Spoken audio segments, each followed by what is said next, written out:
오늘 말씀은 누가복음 4장 1절에서 4절까지의 말씀입니다. 예수께서 성령의 충만함을 입어 요단강에서 돌아오사 광야에서 40일 동안 성령에게 이끌리시며 마귀에게 시험을 받으시더라. 이 모든 날에 아무것도 잡수시지 아니하시니 날수가 다함에 줄이신지라. 마귀가 이르되 네가 만일 하나님의 아들이거든 이 돌들에게 명하여 떡이 되게 하라. 예수께서 대답하시되 기록된 바 사람이 떡으로만 살 것이 아니라 하였느니라. 아멘. 네, 오늘 우리는 예수님이 마귀에게 시험 받으시는 본문을 읽었습니다. 자, 우리도 그렇죠. 우리는 수많은 시험들을 만나며 살아갑니다. 학생들만 해도 시험만 없으면 학교 다닐만 나겠다 이렇게 하죠. 어쩌면 우리는 늘 시험 가운데 살아가고 있다고 해도 과언이 아닙니다.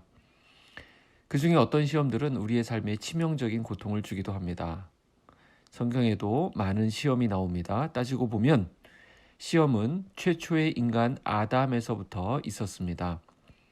우리가 아는 많은 성경의 인물들도요, 시험을 받고 시험을 지나갔습니다. 아브라함이 그랬고 요셉, 다윗, 심지어 오늘 본문에 나오는 예수님까지 시험을 받으셨습니다. 이렇듯 우리가 사는 삶과 너무나도 밀접한 관계에 있는 것이 바로 시험입니다. 이 시험을 잘 치르면 한 단계 우리가 더 성장하는 효과가 있습니다. 그러나 시험에서 지게 되면 우리는 종처럼 끌려다니게 된다는 사실이죠. 결과적으로 시험에 지게 되면 귀한 시간들을 허비하게 됩니다. 뿐만 아니라 성도로서의 축복도 상실하게 됩니다. 근데 오늘 예수님께서는 시험을 잘 이기셨습니다. 모든 시험을 하나님의 말씀으로 다 물리치셨습니다. 요단강에서 세례 받으신 이후 성령의 충만한 가운데 예수님은 계셨습니다. 그리고 40일 동안 광야에 머물러 계셨는데 이 본문의 시공간적인 배경은 출애굽한 이스라엘의 상황을 떠올리게 합니다. 예수님은 요단강에서 세례 받으신 후에 성령께 이끌려서 40일간 광야에 계셨다고 했죠. 자, 이스라엘은 홍해를 통과해서 하나님의 인도하심을 따라서 40년간 광야 생활을 했습니다. 1절 2절 말씀 보시면 예수께서 성령의 충만함을 입어 요단강에서 돌아오사 광야에서 40일 동안 성령에게 이끌리시며 마귀에게 시험을 받으시더라. 이 모든 날에 아무것도 잡수시지 아니하시니 날수가 다함에 줄이신지라. 자, 성령님은 광야를 피하는 길이 아니라 광야를 통과하는 길로 안내하셨습니다. 왜 하필 광야였을까요? 자, 광야에 대한 의미를 하나님께서는 이스라엘의 광야 생활에 대해서 이렇게 말씀하신 부분이 있습니다. 신명기 8장 2절에 내 하나님 여호와께서 이 40년 동안에 네게 광야길을 걷게 하신 것을 기억하라. 이는 너를 낮추시며 너를 시험하사 내 마음이 어떠한지 그 명령을 지키는지 지키지 않는지 알려 하심이라.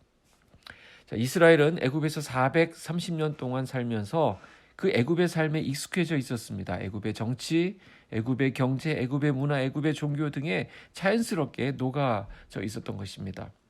이스라엘은 하나님의 백성이었음에도 불구하고 애굽의 법 아래 메세드를 살아갔습니다. 그렇기 때문에 이제 하나님의 말씀을 따라 사는 방식을 훈련받을 필요가 있었습니다. 약속의 땅은 광야의 연단을 통과한 사람들이 들어가는 곳입니다. 예수님께서 시험을 받으신 것이 의미하는 바가 무엇입니까? 시험은 우리가 죄를 짓고자 하는 유혹 앞에서만 받게 되는 것이 아니라는 것입니다.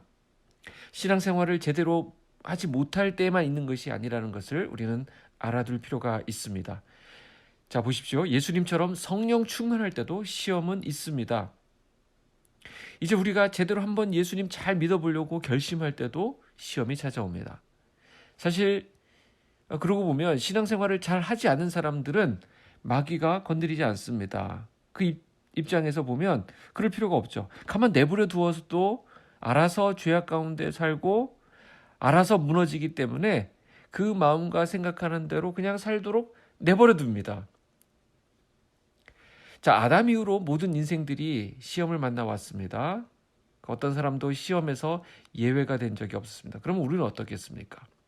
설령 우리가 시험을 이겼다고 해서 그 시험의 파도가 다시 덮치지 않는다는 보장이 없습니다. 한번 위기를 넘겼다고 이제는 어느 단계에 올라섰다고 자만하면 안 되는 이유입니다. 시험은 계속 옵니다. 더 집요하게 올 수도 있습니다. 사탄은 우리를 잘 알고 있어요. 우리의 어디를 공격하면 넘어진다는 것을 너무나도 잘 알고 있습니다. 그렇기 때문에 우리가 성령 충만할 때 오는 시험까지도 경계하고 주의해야 합니다. 그러나 이길 수 있습니다. 자, 오늘 우리가 다시 한번 정리해야 될 것, 우리가 주를 위해서 한번 잘해보자고 결심할 때 오는 시험을 조심해야 된다는 것입니다. 시험은 바로 우리 눈앞에 와 있습니다. 3절에 보시죠. 마귀가 이르되 내가 만일 하나님의 아들이거든 이 돌들에게 명하여 떡이 되게 하라. 자, 사탄의 시험의 목적이 다른 데 있는 것이 아니라는 것을 알게 됩니다. 사탄의 시험의 목적이 어디 있습니까? 오늘 여기 3절에 나와 있는데 하나님과의 관계를 단절시키는 것입니다. 오늘 어떻게 공격합니까? 내가 만일 하나님의 아들이거든 이라고 공격을 합니다.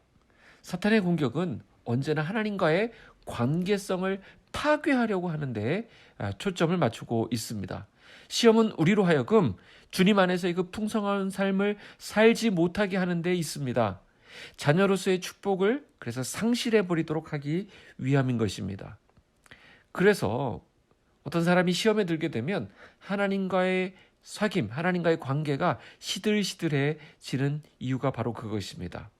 만약 내가 하나님과의 관계가 온전하지 못한 상태에 있다고 한다면 오늘 우리는 점검해 보아야 됩니다. 내가 혹시 어떤 시험에 빠져 있는 것은 아닌지 살펴보아야 합니다. 예수님께 마귀가 한 첫 번째 시험이 무엇입니까?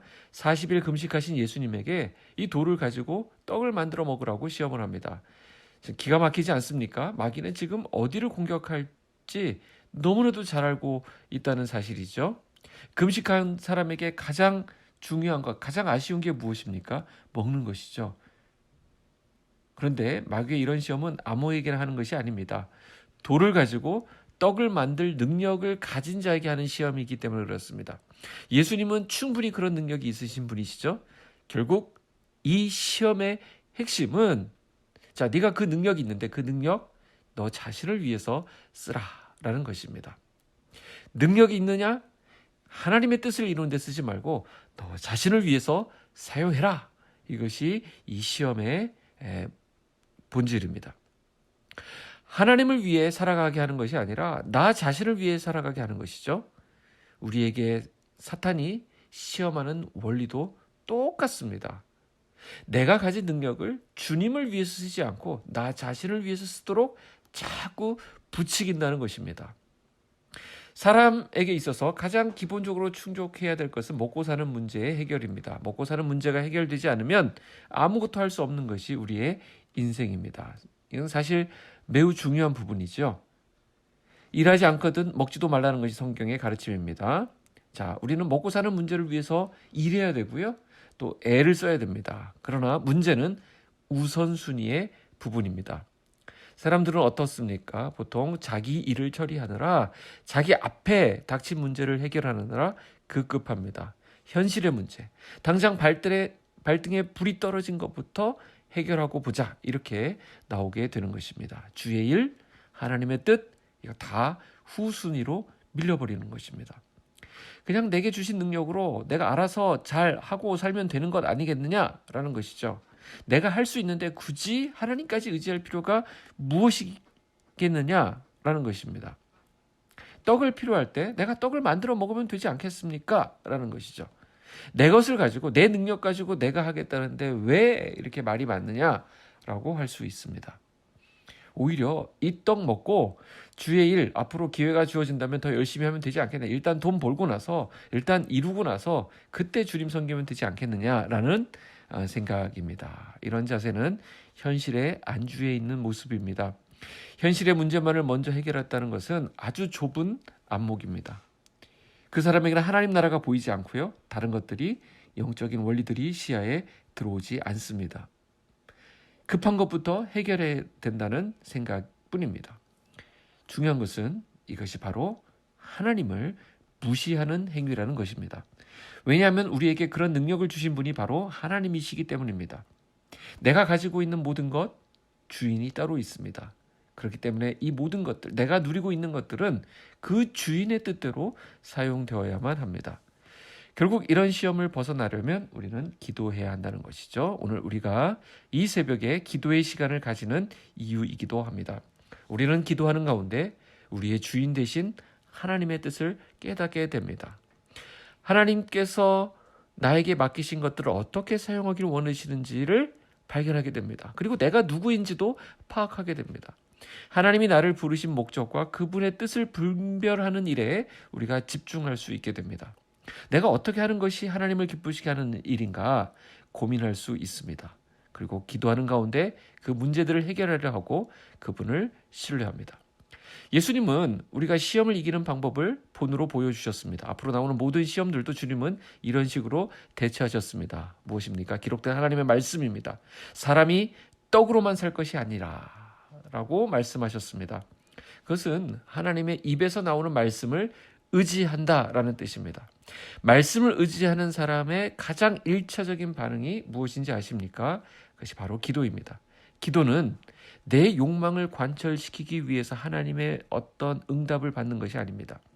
오히려 내게 주신 하나님의 말씀이 이미 있는데 하나님이 나에게 주신 말씀 앞에 나 자신을 어떻게 하면 잘 드릴 수 있을까를 고민하고 하나님의 뜻을 구하는 시간입니다. 하나님의 말씀이 그 속에 가득한 사람은 이 시험 이길 수 있습니다. 오늘 저와 여러분 안에 이 하나님의 말씀이 가득 채워지기를 주님의 이름으로 축복합니다. 기도하겠습니다. 하나님 감사합니다. 오늘 주신 말씀처럼 우리 안에 하나님 말씀이 가득 담겨서 어떤 시험, 어떤 형편, 어떤 문제들 앞에서도 믿음으로 이기고 또 승리할 수 있는 우리 모두가 되게 하여 주시옵소서. 예수님의 이름으로 기도하옵나이다. 아멘.